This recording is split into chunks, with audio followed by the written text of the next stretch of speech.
Everyone in the business circle knew that Ethan loved his wife deeply.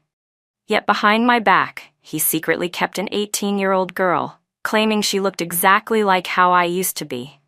He said he was just trying his best to preserve the feeling of true love. He even issued a strict order that no one was allowed to bring any of it to my attention. Until the day I found out I was pregnant, I rushed to his office with excitement, only to witness that girl, who looked eerily like me, sitting on his lap, feeding him wine mouth to mouth. I asked him, "Ethan, am I just a replacement?" But he pulled her into his arms instead, and she cooperated as if they were used to it. That same day, I booked an appointment for an abortion. Afterward, I called my aunt who lived overseas. "Aunt Clara, I've decided to immigrate to New Zealand." She was clearly stunned at first, but quickly responded with joy. "Chloe, you finally made up your mind. I'll handle everything for you. It'll take about 10 days to get the documents done. Wait for my message." I hung up and headed straight home. By the time I got home, Ethan was already sitting in the living room. He looked unusually nervous. "You're back so late. Where did you go?" I held up the bag in my hand. "Nothing much, just had some digestive discomfort. I went to the hospital, got checked, and the doctor prescribed some Chinese medicine. My body's always been weak, and it's hard for me to carry a pregnancy. After the abortion, the doctor told me to take some herbs to help my recovery." Seeing that my expression remained calm, Ethan finally brought up what was really on his mind. "Did something happen at the office today? Why did you leave so soon?" I figured someone had reported to him that I showed up at his office door, but he wasn't sure if I had seen what happened inside. In fact, the two of them had only been intimate for a few seconds. That young assistant had taken a sip of wine and then quickly got off his lap. "I was just passing by," I said lightly. "I saw you were busy with your assistant, so I left." I could clearly see the tension leave his body, and that hurt. We had been married for 7 years, known to everyone as the perfect couple. I thought our love would last a lifetime. I never expected that he would change so quickly. "She was just reporting work," he explained. "You know, she's still young and doesn't understand boundaries. That's why she stood a little too close." Ethan stepped forward, gently placed a hand on my shoulder, and spoke in a soft voice. "Honey, we haven't visited our old school in a long time. I happen to be free tomorrow. Why don't we go back and relive some of our memories?" When he mentioned our alma mater, his tone relaxed and his mood seemed to brighten. We had been together since high school, from school uniforms to wedding vows. Every year on our anniversary, we would go back to campus together. But this year, Ethan had said he was too busy with work. Thinking about it now, he was probably busy spending time with that 18-year-old assistant. I let out a sigh and shook my head. "Let's talk about it another time. The doctor prescribed 10 days of Chinese medicine, and I need to brew and drink it daily." He let out a soft, "okay," and gently stroked my long hair. I turned away slightly, subtly dodging his touch. Ethan paused for a moment, then said, "Chloe, you seem upset. Is it because Lindsay stood too close when she was talking to me? She's just a kid, didn't mean anything by it. Surely you're not going to hold it against an 18-year-old girl, right?" My heart twisted. Once upon a time, I was also an 18-year-old girl. I looked up at him with a calm expression and said, "No, I'm not upset." Only then did his face relax. "That's good. There's a jewelry auction next week. If there's anything you want, I'll get it for you." Just an hour ago, I had seen Lindsay's latest post online. "Daddy Ethan said he's taking me to the jewelry auction next week. He said he'll bid for the grand finale piece just for me. I love my daddy so much." The post was accompanied by a photo of 2 hands forming a heart over a jewelry box, and the wedding ring on Ethan's ring finger in the photo stood out like a dagger to the chest. I glanced at him coldly. "No need. Give it to someone else." Ethan lowered his gaze, about to say something when his phone buzzed. It was a message from Lindsay, with a photo of a bed. The bed was covered with all kinds of bizarre adult toys. Ethan only glanced at it, but he couldn't help the way his throat tightened. "Chloe, there's a new business project at the company. I need to go on a business trip for a few days." With that, he left in a hurry, the flutter in his eyes barely concealed. I suddenly recalled all those countless nights when he left in a rush, always using urgent work as an excuse. Later, it just became frequent business trips. Right then, a message from Aunt Clara came in. I tapped to open it. "Chloe, your uncle has completed all the immigration paperwork for you. See you next week." Ethan returned exactly 1 week later. I thought he'd head straight to the office, but instead, he braved the morning rush just to come home. Over the past few days, Lindsay had been posting constantly on her social media. In the latest photo, she wore a sheer white nightgown, innocent yet seductive. Her caption read, "Daddy praised my new battle outfit, said he wants to tear it off himself." I gave a meaningless smile and casually commented, "That's just his type." Not long after, the post was deleted. The moment Ethan walked through the door, he came straight to interrogate me. "Chloe, I already explained everything about last time. Lindsay is just an 18-year-old girl. Why do you keep targeting her?" I froze for a moment, then immediately realized it must be because of the comment I'd left on her now-deleted post. Sure enough, seeing my expression made Ethan even angrier. All she said was that she felt lucky to work for a great boss and you insulted her with such awful words. "Chloe, you're already 30 years old. Aren't you ashamed to bully a young girl like that?" I kept my lips tightly shut and said nothing. I let Lindsay smear my name in front of him. I only had 3 days left before I left this place, and I no longer cared how he viewed me. Seeing that I didn't defend myself like I used to, Ethan seemed a bit unsettled. He softened his tone. "Chloe, you used to be so understanding.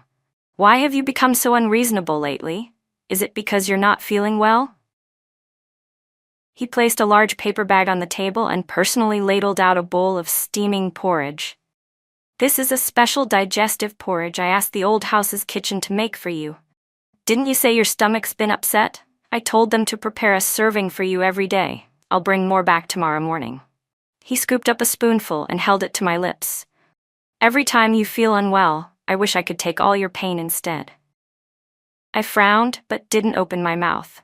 Ethan's tone turned impatient. "Chloe, will you stop? You're not an 18-year-old girl anymore. Do you still expect me to coax you like I used to? Lindsay's grandfather was a close family friend. Before he passed away, he entrusted her to my aunt. It's only natural for me to take care of her. Can't you be more reasonable?" I curled the corner of my lips. "Taking care of her? You've taken such good care of her that she's ended up in your bed." Ethan always said he loved how gentle and considerate I was. I always prioritized his feelings, even when I was wronged or unhappy. As long as he said a few sweet words, I would immediately accept his gestures and let things go. I wasn't allowed to argue, and I wasn't allowed to be upset. Just like now, he had already lowered himself to make peace, so he thought I should follow his lead and let him off the hook. But forget it. I was about to move abroad to live with Aunt Clara. I didn't want to raise any suspicion during this time. "The porridge is still a bit hot. Let's set it aside. I'll have it later," I said calmly. Maybe it was my cold attitude that made Ethan lower his voice again. "Chloe, you're truly so understanding. I always knew you were the most thoughtful person I've ever known." Not long after, Ethan got a phone call and left for the office. I didn't need to ask who was calling. Before leaving, he kissed me lightly on the forehead. "Be good. I've got work to do, but tonight at the auction, I'll bring you back something special." After he left, I quietly sat down. I couldn't deny that we used to be in love. He really did love me once. But later, he gave that love to Lindsay. A change of heart is a change of heart. Yet he still insisted on making pathetic excuses, saying things like, Lindsay reminded him so much of who I used to be. I looked around at the home we had shared for 7 years. My heart ached. Hanging on the living room wall was a photo collage of us, from our early days of dating to our wedding portraits. Every year, we took an anniversary photo together, except for this year. When fate runs its course, it's time to let go. I let out a silent sigh, cut myself out of every photo we had together, then packed up all my belongings. Everything in the house that was meant for a couple. I threw away my half. I had already signed the divorce agreement I had asked my lawyer to prepare. I placed it, along with the abortion document, inside a box and left it on the nightstand. I also included screenshots of Lindsay's recent social media posts and messages scheduled to be sent to Ethan's email. Just as I was about to sit down and rest, a message from Lindsay popped up. It included the time and location of the auction that night, along with a taunting message. "Are you brave enough to come, old lady? Daddy says he's gonna light up the sky for love tonight." That evening, I arrived at the auction on time.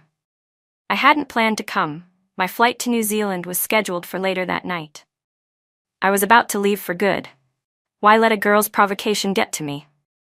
But then Lindsay sent me the catalog for the auction, clearly trying to flaunt the grand finale piece, a world-class yellow diamond necklace that Ethan was determined to win. Yet I was drawn to a different piece, a brooch by a rising designer. It was elegant and understated, perfectly matching Aunt Clara's usual style. I had been meaning to pick a gift for her, and this was just right. Aunt Clara was the closest family I had. I lost my parents when I was young, and she raised me. Later, she moved to New Zealand and wanted me to join her. But I had just fallen in love with Ethan at the time. She couldn't change my mind, so she let me stay. I never expected that the so-called true love would change so quickly. After just 7 years, Ethan had fallen for someone else. By the time I arrived at the auction, the front rows were nearly full. I quietly took a seat in the back, intending to leave right after the bid. Sitting in the center were Ethan and Lindsay, laughing and whispering together. Lindsay kept glancing back.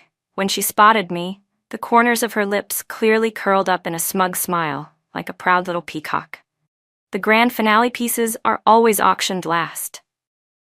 The brooch I wanted, since the designer wasn't well known, came up earlier in the lineup.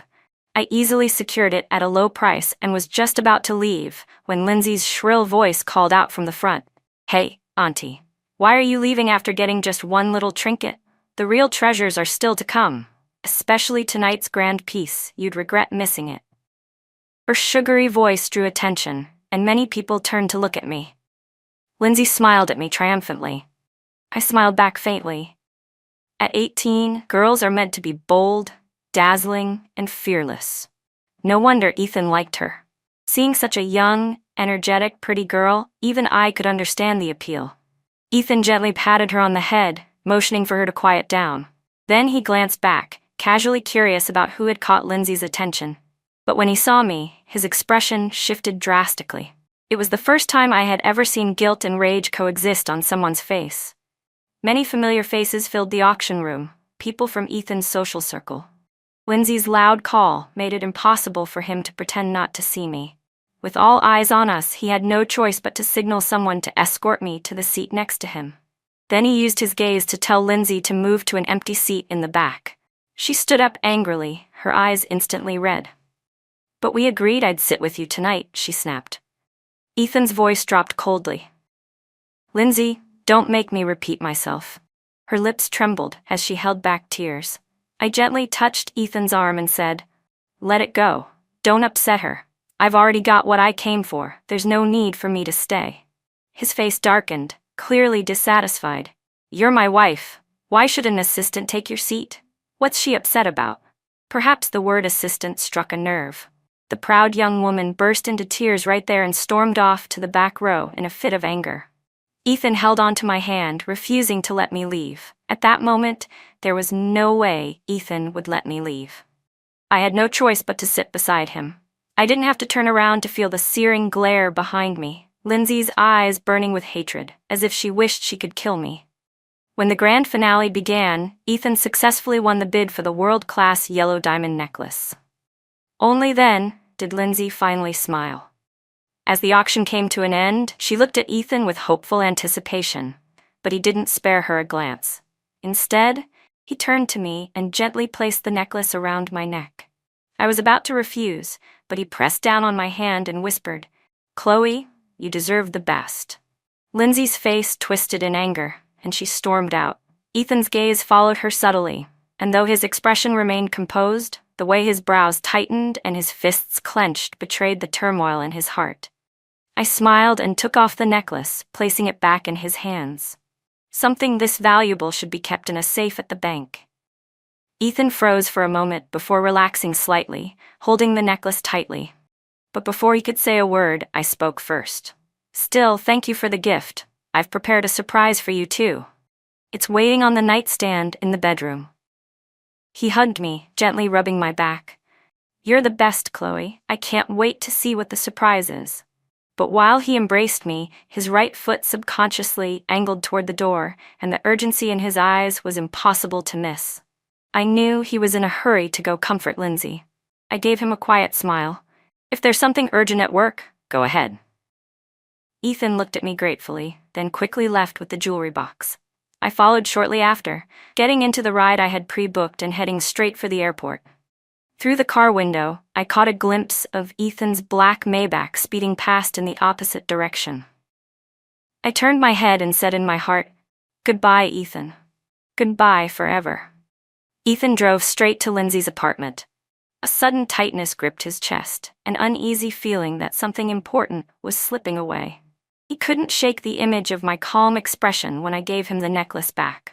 Something about it felt deeply off, and that discomfort still hadn't faded by the time he arrived at Lindsay's place. She was still sulking, throwing a tantrum. Normally, Ethan found this side of her lively and endearing. That youthful spirit was what had drawn him to her in the first place. She made him feel young again, like he was back in his 20s.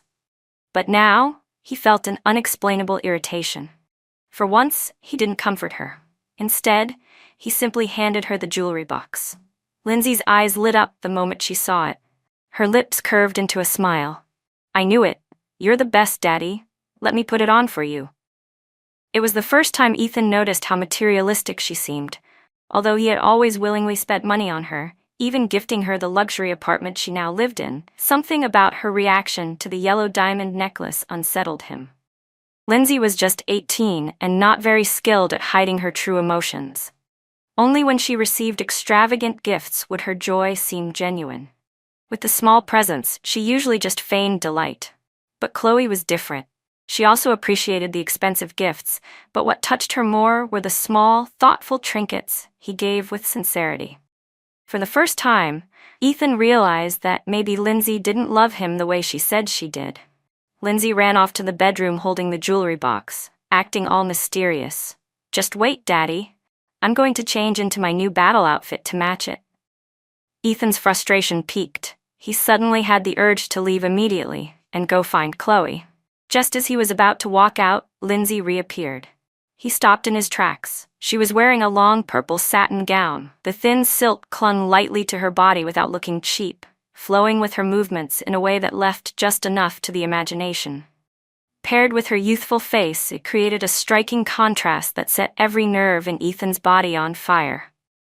The nightgown itself was elegant, but on an 18-year-old full of youthful energy, it became irresistibly provocative. Overcome, he pulled her into the bedroom. He had just fastened the yellow diamond necklace around her slender, pale neck when, in the very next second, all thoughts of Chloe vanished from his mind.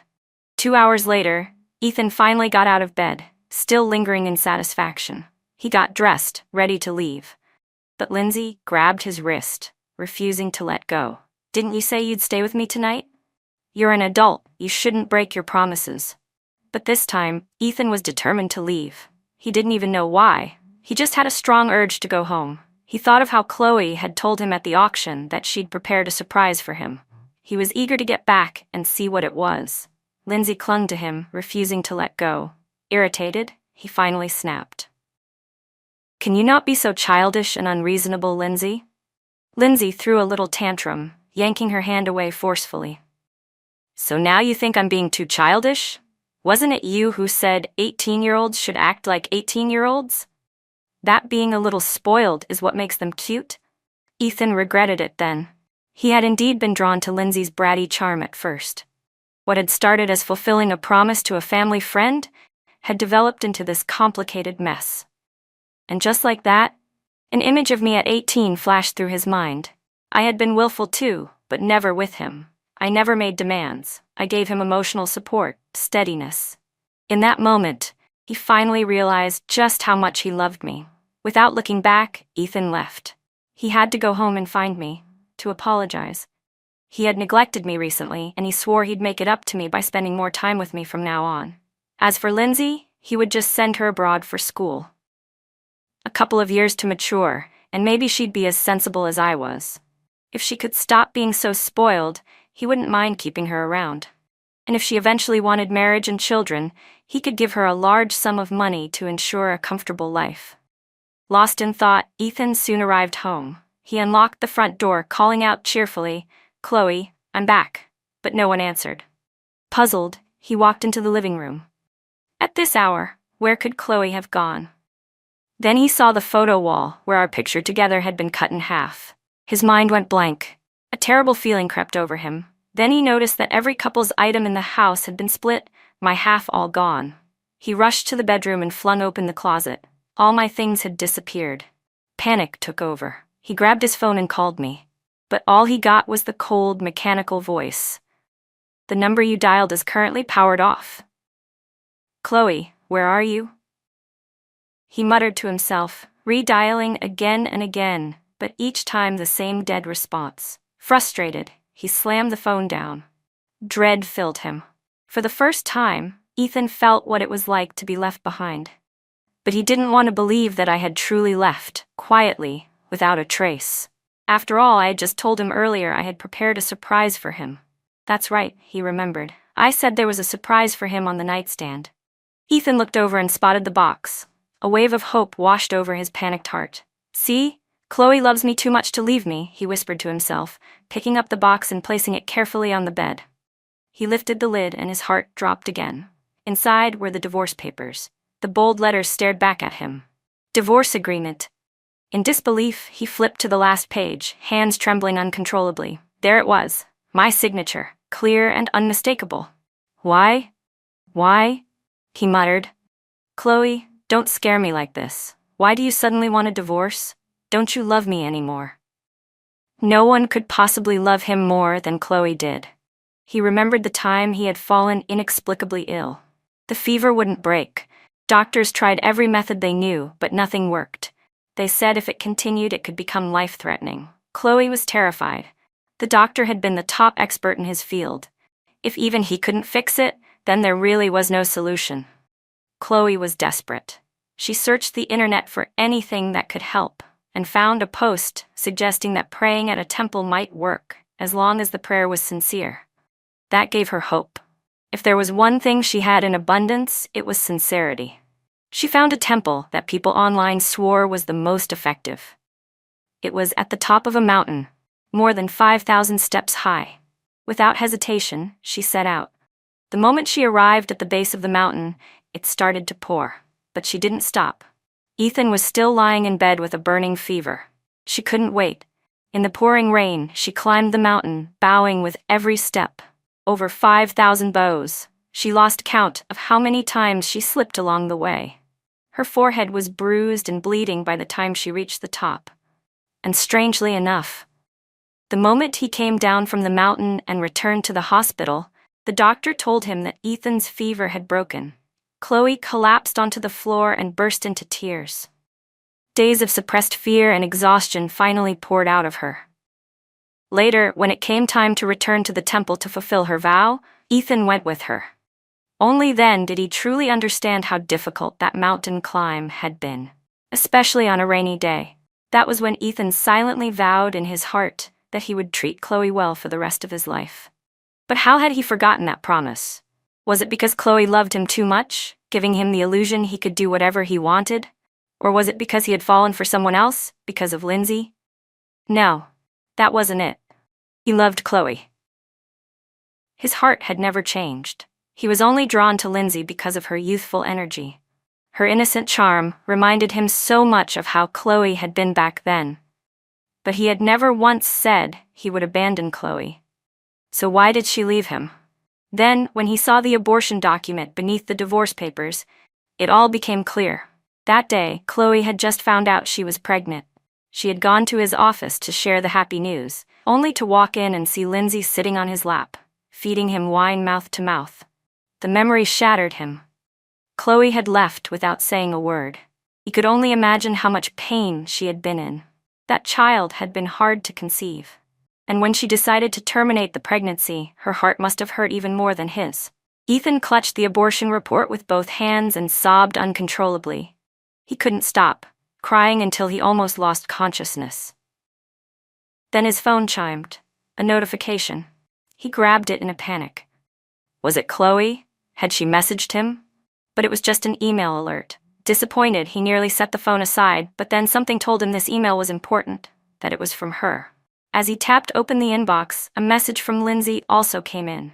He didn't even look at it and swiped it away. He opened the email and broke down in tears all over again. What had Chloe endured during this time? She had known about the affair. But she didn't argue, she didn't cry. She simply endured it all in silence, and left quietly, without even giving him a chance to explain or repent. Suddenly, another thought hit him. He had never actually seen any of the posts Lindsay claimed Chloe had reacted to. He remembered once, Lindsay had come to him crying, saying she had only posted a compliment about her boss on social media, and Chloe had berated her, calling her disgusting and shameless. That night he had rushed home and confronted Chloe, but she hadn't explained anything. Now he realized it had all been a lie. Lindsay had deliberately posted that to provoke Chloe, then twisted the truth to make herself the victim, accusing Chloe of calling her names. Ethan, seeing the girl he doted on being bullied, had flown into a rage. But he had forgotten what kind of person Chloe was. She would never say such vicious things, not even to someone who hurt her. With that realization, Ethan stormed out and drove straight to Lindsay's apartment. Lindsay heard the door slam and immediately knew Ethan had come back. She was sure it meant he couldn't bear to leave her. Still wearing the purple satin nightgown, she rushed over and threw her arms around his neck. "Daddy, I knew it. You can't stay away from me. Kiss me, Daddy. I love you so much." She leaned in to kiss him, but was startled by the look in his eyes. "Daddy? Why are you looking at me like that? You're scaring me." Ethan shoved her away violently. "You really don't know what you've done?" he growled. "I warned you. Chloe is my bottom line. I told you not to mess with her, but you just had to act stupid. I swear, I could kill you right now." His face was terrifying, like he meant every word. Lindsay had never seen him like this before. She burst into tears, but Ethan didn't even seem to hear her sobbing. He snatched her phone and opened her social media feed. Any last trace of hope he had was obliterated. His rage exploded. He slapped Lindsay hard across the face. "This is what you've done? You really dared to do this to my Chloe? You really deserve to rot in hell, Lindsay." Even if Lindsay was still young and immature, she finally understood what was happening. Ethan had discovered the private social media posts she had set to be visible to Chloe only. She clenched her teeth in secret. That bitch must have tattled to him. The thought made her smirk inside. Tattling? I can do that too. All she had to do was cry and act pitiful, and Ethan would come right back to comfort her. Imagining it, she immediately switched into a tearful, aggrieved tone. "Daddy, I just did it because I love you so much," she whimpered. "It was all Chloe's fault. She posted something first to provoke me. I was just reacting.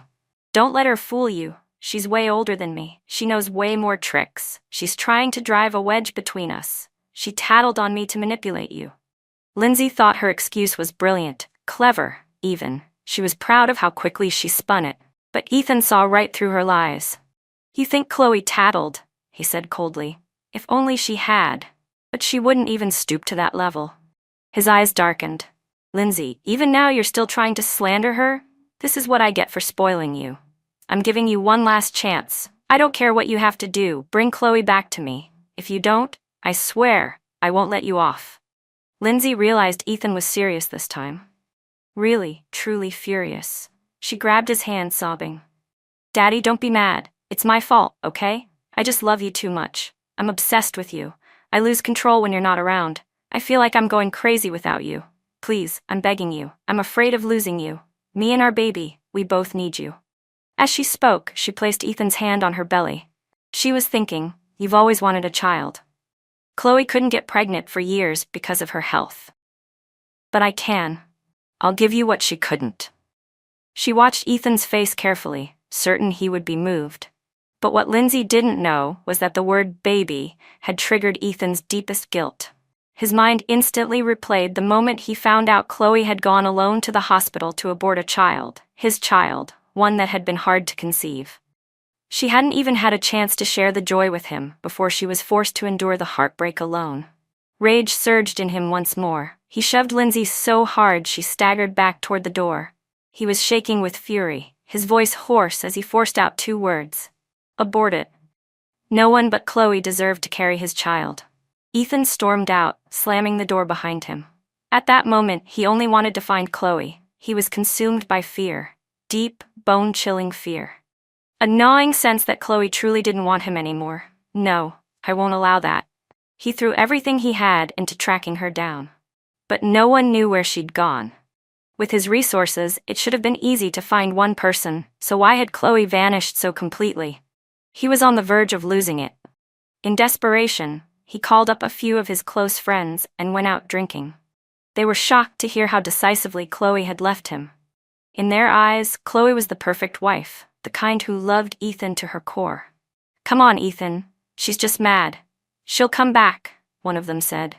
Women, if you spoil them too much, they start throwing tantrums. But after a few days, they always come home. Another chimed in. Yeah, she loves you way too much to leave you for real. Even if Lindsay has your baby, Chloe would still raise it for you. Their words began to calm Ethan down, easing the storm in his chest. Then, exchanging subtle glances, those same friends quietly messaged Lindsay. Within 20 minutes, she showed up. Her eyes were swollen, clearly from crying, which only made her look more pitiful. The guys around Ethan all rushed to speak up for her, encouraging a reconciliation. But Ethan had been drinking heavily, and his heart wasn't in the same place anymore. At that moment, Ethan was so drunk he couldn't even hear what anyone was saying. All he knew was that when he looked up, he thought he saw me, his Chloe. He rushed forward, throwing his arms around Lindsay, and mumbled over and over, Chloe, you finally came back. You're back. Thank God. Do you know how scared I was? I thought you didn't want me anymore. Chloe, it's all my fault. I deserve to die for causing you to lose our baby. But don't worry, we'll have more kids. I promise I'll stay by your side from now on. I'm not going anywhere.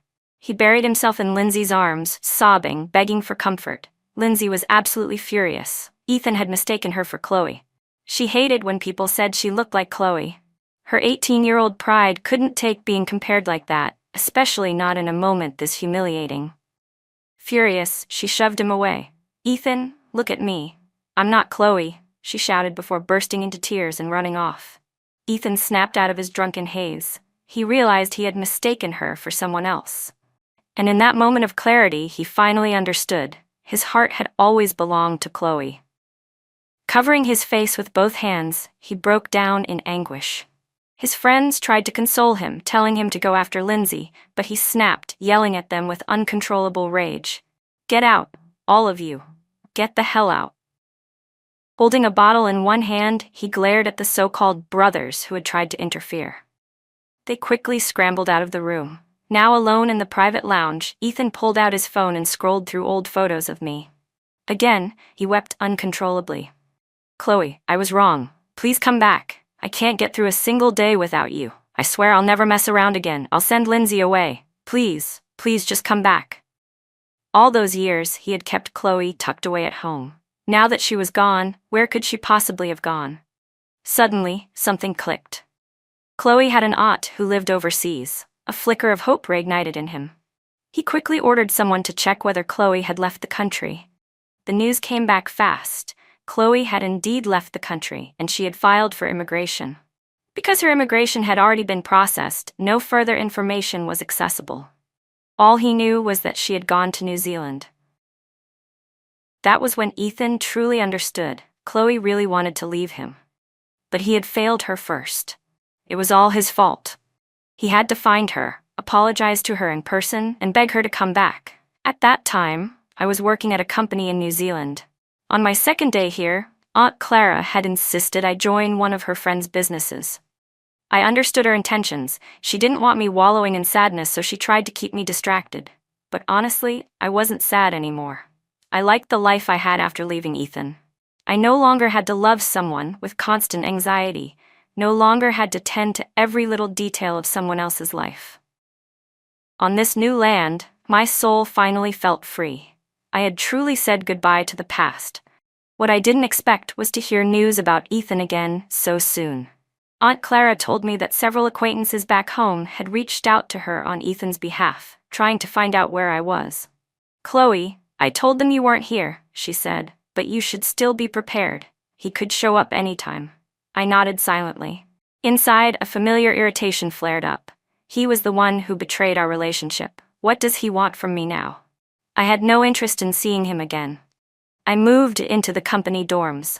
Conveniently, my boss was heading to Europe to negotiate a deal and wanted to bring me along to gain some experience and observe the business process. I went with him. Not long after arriving in a European city, Aunt Clara called me. "Chloe, Ethan just showed up at my door," she said. "You should stay in Europe for now. Travel a little, take some time for yourself, I'll pay for it." Ethan hadn't returned to China after leaving her house. Instead, he checked into a nearby hotel. Clearly, he was in it for the long haul. I didn't pay him any mind. Maybe he was just struggling to adjust. After all, I was the one who left him first. He wasn't staying nearby because he couldn't let go of me. I knew that much. I also knew he hadn't signed the divorce papers, but it didn't matter. I had already contacted a lawyer back home and filed for divorce through the courts. What surprised me was that the very same night Aunt Clara told me Ethan had come looking for me, he somehow managed to call my boss's phone. My boss handed it over to me. "Chloe, there's someone on the line who says he's an old friend of yours from back home." I froze. Ethan's voice came through the speaker, trembling with emotion. "Chloe, it's me. Do you have any idea how hard I've been looking for you? How could you just leave me like that? And you even want a divorce? Chloe, I won't agree to it. I know you're upset because of what happened with Lindsay, but I've already fired her. I'll never contact him again. So please, stop being mad. Come home with me. Just tell me where you are. I'll come get you right now, okay?" "That's enough," I cut him off impatiently, unable to listen any longer. "Ethan, we're done. As if there's absolutely no chance of us getting back together. If you want to sign the divorce papers, sign them. If not, it doesn't matter. I've already hired a law firm. My attorney will contact you about the legal process." I paused, then added coldly, "And Ethan, don't harass the people around me again, or I won't hesitate to call the police." I hung up the phone, breathing hard with anger. He had cheated on me with an 18-year-old girl, and now he still had the audacity to ask me to reconcile? I couldn't believe I hadn't seen this shameless side of Ethan before. But before I could even put the phone down, it rang again. My boss gave me a helpless look. "Chloe, I heard the whole conversation, and while I'd love to help you since you call me Auntie Hong, I'm expecting a very important business call on this number. You understand what I mean, right?" Of course, I did. She was the company's big boss, and she had critical deals coming in all the time. Ethan's non-stop harassment could jeopardize those.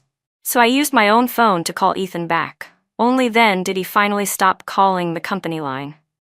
When he realized I wouldn't answer his calls, he started sending me dozens of texts every day, just like when we first met, when he had endless things to say. He even tried to use Aunt Clara to change my mind. Every day, Ethan would show up with gifts for Aunt Clara and Uncle, pledging his love for me and swearing he'd never make the same mistake again. He begged them to speak on his behalf. But Aunt Clara never liked him to begin with. If I hadn't been dating him, I would have moved with her to New Zealand long ago. She rejected him on the spot and sternly warned, "Ethan, Chloe has already made up her mind. Sign the divorce papers, or we'll involve the police." Not only did she shut him down, but she also immediately began arranging blind dates for me. When Ethan found out, he was so furious he nearly lost it. I didn't refuse Aunt Clara's efforts. I knew she had my best interests at heart. She told me that the man she picked was someone I already knew, someone she trusted and preferred because he was familiar and also Chinese. When we met, I couldn't help but laugh. It was Du Jie, the chubby grandson of the old lady who used to live next door when I was a kid. He had slimmed down and looked sharper now. Still, I told him up front during our first meeting that I was still in the middle of divorce proceedings and wasn't ready to start a new relationship. I had felt a little guilty about meeting him, but Du Jie was gracious. "It's okay, Chloe. Honestly, I begged your aunt to let me meet you. I already know your situation, so don't feel pressured." He smiled warmly and added, "To tell you the truth, I had a bit of a crush on you when we were kids. But before I got the chance to tell you, you had a boyfriend. Then my family moved away, and that was that. I thought that little spark from back then would just fade into the past. But then you showed up here. I did consider just saying hi, reconnecting like old friends, but I figured if I did that, we'd just end up as friends again. He looked at me sincerely. So I talked to your aunt and told her I wanted to meet you through a formal blind date. Then he held out his right hand with a confident smile.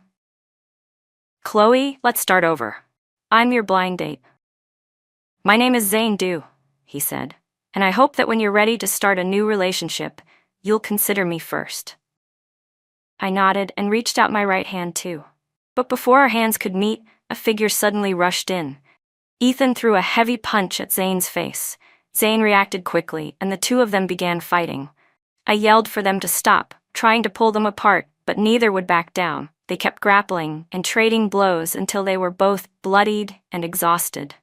When they finally stopped, I glared at Ethan and rushed to Zane's side to check on him. Thankfully, the injuries weren't too serious, but he still needed treatment. I grabbed his arm, ready to take him to the nearest hospital. But Ethan blocked us. His eyes were filled with both pain and anger. Chloe, you're really going to abandon your husband for some outsider? I laughed coldly. Ethan, did you remember you were my husband when you were rolling around in bed with Lindsay? You're the most ridiculous man I've ever met. I have nothing more to say to someone like you. When the divorce ruling comes through, we'll have absolutely nothing to do with each other. I tried to move past him, but he grabbed my wrist tightly. Chloe, I won't let you leave, he growled. I told you. I already know I was wrong. Why do you keep clinging to one little mistake? What man doesn't make a few small mistakes? Especially someone like me. Ethan truly believed I was being unreasonable. All his friends had multiple women, even after getting married, yet he had stayed faithful, at least until Lindsay, who had just turned 18, confessed to him and he lost control. But he claimed he'd changed. He said he'd fired Lindsay, given her money to abort the baby, and decided only Chloe could ever carry his children. What more did she want from him, he thought. But now, seeing me take Zane's side only made him angrier. I felt the rage boil up inside me. This was worse than the day I'd caught him cheating. Ethan, can you be any more shameless? I snapped. Just because you're rich, you think you have the right to control everything? He acted like he didn't hear a word I said and tried to drag me away. Chloe, it's clear I was too kind to you before, he said with a sinister tone. I should have locked you up so you couldn't leave. You'd never have had the chance to run. You're mine, my wife. And as for the divorce, forget it. It's never gonna happen. You'd better be obedient, or that man beside you might not be so lucky. His face darkened as he threatened me, trying to scare me into submission. But this time, I wasn't the same woman he used to control. Ethan, stop pretending your possessiveness is love. You don't want me free, not because you love me, but because your ego can't stand losing control. I don't love you anymore. I'll never go back to you, so give it up already. I stared him down coldly. I'm going to count to 3. If you don't let go, I'll call the police. 3, 2, 1. I turned to Zane. Call them.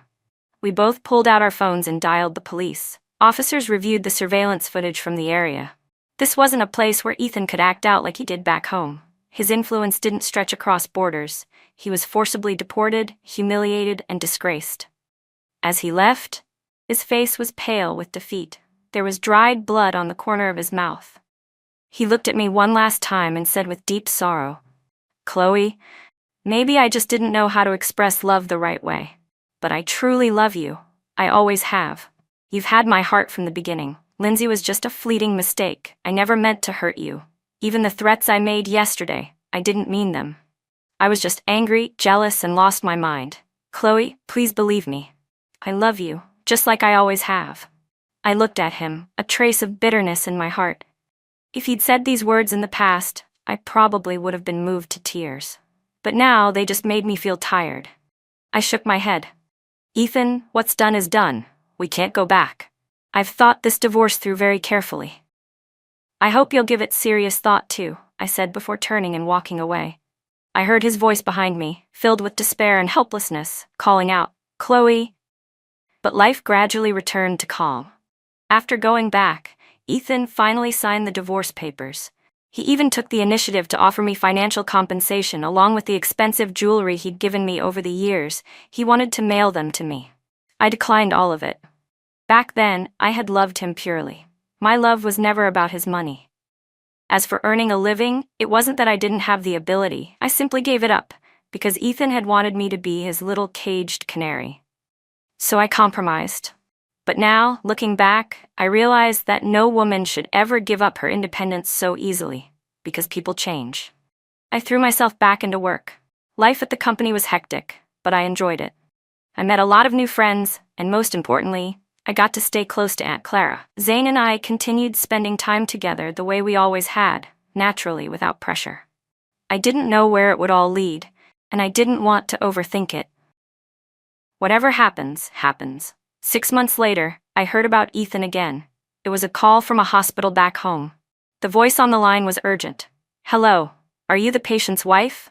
The patient has been in a serious car accident. You need to come to the hospital immediately." I was stunned for a moment before it hit me. They were talking about Ethan.